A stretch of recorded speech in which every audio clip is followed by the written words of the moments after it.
Welcome back. It's Saturday morning and I just spent about an hour loading a bed full of firewood that we're gonna go deliver. I didn't film that at all because it's pretty boring, just watching me pick up a couple logs at a time, toss them in, and then periodically stopping to stack them and rearrange them a little bit. But it's only about a maybe 20-minute drive to deliver it, and I'll help unload and stack it there and then head back. So a nice break in my working on the house routine for Saturday morning, and we'll catch you guys when we get into something else, because you don't need to watch firewood being stacked either. How's my pro? How is my pro? Did the pro have a good little snack, or pro? Did you have a good little snack, or pro? Are we in the camera, pro? I don't know. I was testing you.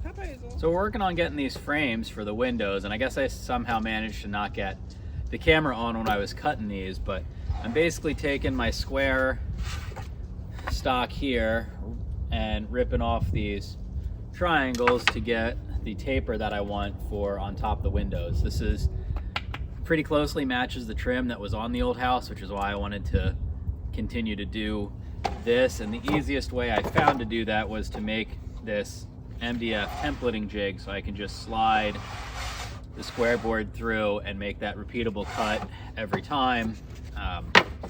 It was pretty easy to, square this up and get everything on that way.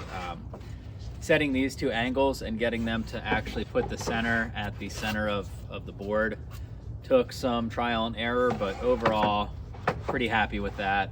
It's working out well. The this size of like header will work on all but 5 of my windows and the 2 doors, which the one door I freehanded it, not freehanded it, but I used the circular saw with a level clamped on it as a guide. Went all right.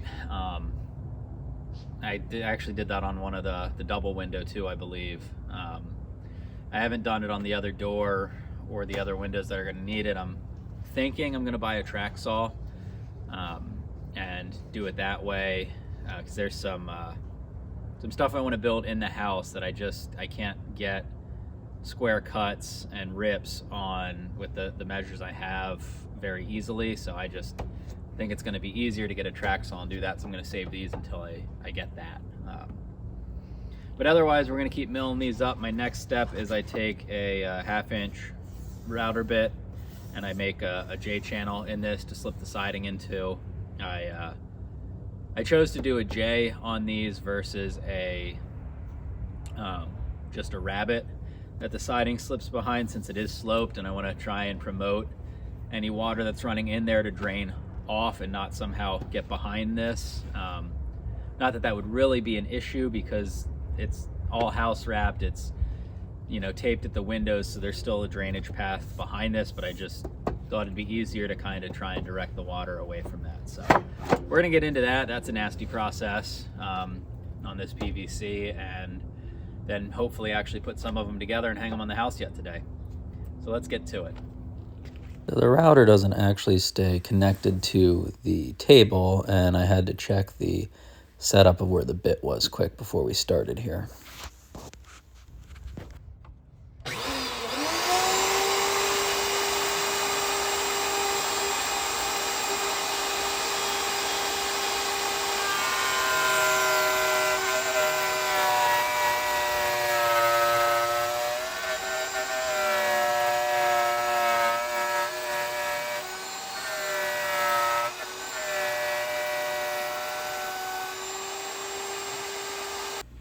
I thought I would start out there with a real-time, real noise view of milling this channel into the tops of these before I sped up the work, just to kind of show how obnoxious that process is. I mean, at the end of the day, I'm glad I spent all the extra time making these frames and pre-assembling this trim, and that we are trimming out the windows this way around the house, and to have the siding go behind it, because it is really just adds that extra look outside that we are really going for. I'll switch over here to a end view and a slow-mo shot just so you can all see how much debris the router kicks out when trying to do this. The good part about it being a PVC product is that I can take a full 3/4 inch deep pass there in a single go. I'm quite positive even if it was softwood, let alone hardwood, that I would have had to have staged the depth and done multiple passes to make that happen. So I guess there is one plus about that product. As you can see though, there's no way to contain that mess, and that's why I continue to do that outside versus having to try and do it in the shed.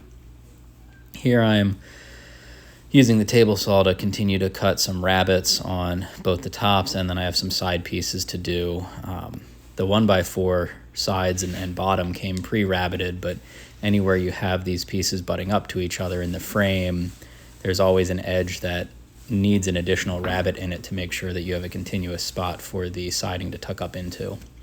And this was definitely a little sketchy, but one thing I did do to make this better was make an MDF cover plate there that's zero clearance, because it just gives so much more support on that material than the stock plate that came with the rigid saw. I mean, that one gives a better part of a 1/4 inch gap at the blade and just does not offer the support to do this kind of work. So this part goes pretty quick and easy, and I can't really complain about doing this.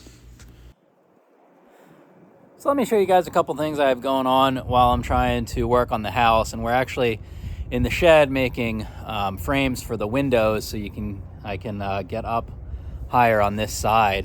But I have some venison sausage going in the smoker. I had a real hankering for it, and so I thought, what the heck, I'm home alone, I'm gonna smoke some sausage.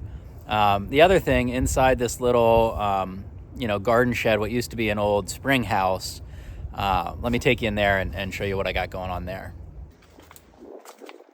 I'm not sure how well we're gonna be able to see here, but basically this is how they kept stuff warm or cold.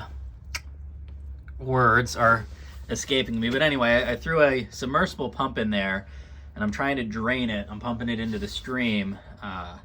It's about, I think, like 12 feet deep last I measured, and it was basically completely filled with water. But my hope is that by pumping that down, I'm able to draw back into it a bunch of this slop and moisture that is just sitting in the yard. So just a fun little experiment. We'll see if it actually does anything, but that is my hope, and while I'm pumping it dry is to be able to give a lot of this someplace to drain to quick. We'll zoom out there and you can really see the whole part of it is just a frickin' swamp. So we'll check back maybe in a couple days and see if it did anything. Up next in the milling process is adding pocket holes to the head pieces, and I'm using my Kreg 720 Pro jig and the auto clamping, as well as the ability to line up consistently where I'm putting those in. Really makes this process easy, and I would highly recommend this tool.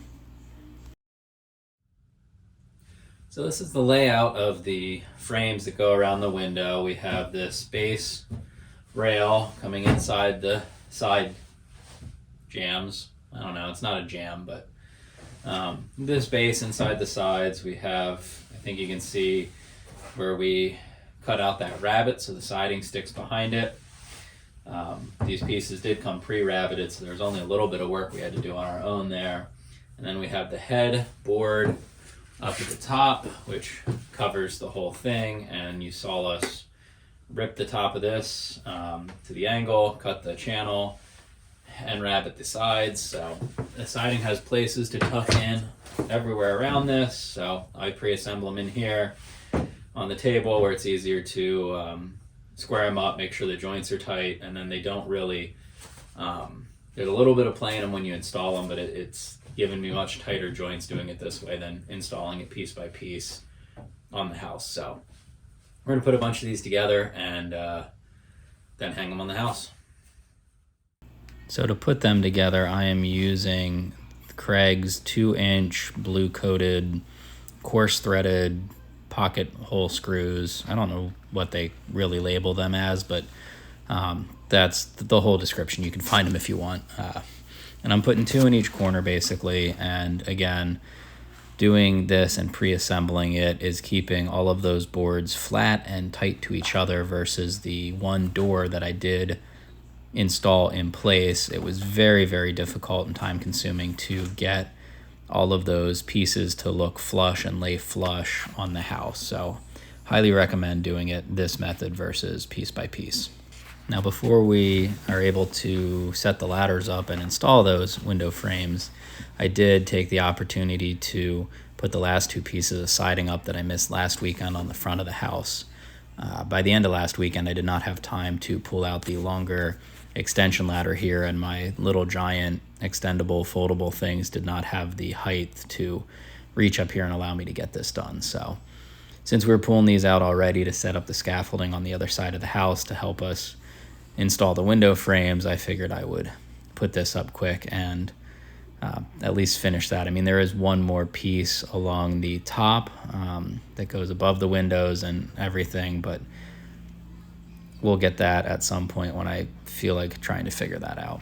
I've now set up the 2 extension ladders with my walk plank jacks on them, and I'm using a 3rd ladder to carry this thing up and try and set it up here. And it's I don't know, it's not that easy of a process. And then because I'm so far out on my span trying to get both of these windows, it's a little wobbly, and I'm really taking my time and making sure that I can lock this thing down. I think more comfortable than most on ladders and stuff like this, but I'm still definitely not like accustomed to it or super comfortable with it. So now that that's out of the way, we can carry these pre-assembled frames or trim pieces up and get them attached to the house. And I'm using Azek's 2-inch cortex screws, which is a really nice system that they have engineered, the way they self-bury themselves into the material and then provide a cap to hide the holes. Well, that's all she wrote, because it is sleeting, raining, wintry mixing, some sort of precipitation, and not going to stay outside and keep working in this. So we're going to head in. That'll be it for the video. I almost got those 3 frames up. This one over here needs a couple more screws in it. The drill died. Now I have another charged battery. I don't really want to break out my impact because the baby's sleeping. So that's it. Until next time, hope you guys enjoyed the video. If you did, give me a thumbs up, comment, let me know how I'm doing, what you liked or didn't like, and stay safe and have a great day.